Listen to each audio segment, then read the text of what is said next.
Rewa airport से दिल्ली के बाद अब इंदौर के लिए डेली इंडिगो फ्लाइट शुरू हो गई है। इस फ्लाइट का शुभारंभ डिप्टी सीएम राजेंद्र शुक्ल और कैबिनेट मंत्री कैलाश विजयवर्गीय ने हरी झंडी दिखाकर किया।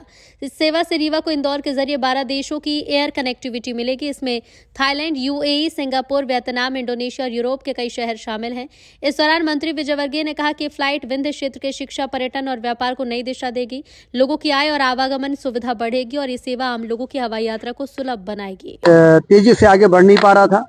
खराब सड़कें, रेल लाइन का ना होना, हवाई अड्डे का ना होना। अब आप देखिए शानदार सड़कें चारों ओर बनके तैयार हो गई हैं और आज हवाई अड्डा 23 में जिसका हमने भूमि पूजन किया था, 24 को उसका लोकार्पण प्रधानमंत्री जी ने किया। और अब इंडिगो जैसा एयरलाइन, इसका नेटवर्क न सिर्फ देश में बल्कि विदेशों में भी है, उसका रीवा में आना कोई सपने को साकार करने से कम नहीं है। और अब निश्चित रूप से आने वाली पीढ़ी के लिए विंध्य और रीवा भी एक ऐसा स्थान बन के तैयार होगा जिस तरह से भोपाल, इंदौर और महानगर होते हैं। और ये एक बेहतर सुनहरे भविष्य की ओर ले जाने वाला आज ये ऐतिहासिक क्षण है। वो फिर आगे बताएं। लंबे समय का प्रयास है राजेंद्र जी का और उनकी पूरी टीम का, और एक एयरपोर्ट बनाना, फिर उसमें फ्लाइट चढ़ाना एक छोटा काम नहीं है, ये बहुत बड़ा काम है।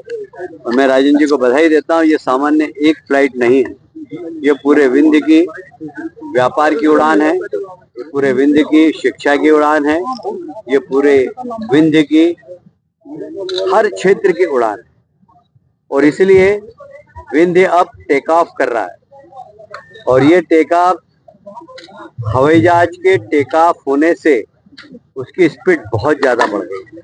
अब ये मान के चलिए कि विंध्य भी एक प्रगतिशील क्षेत्र कहलाएगा, एक उन्नत क्षेत्र कहलाएगा।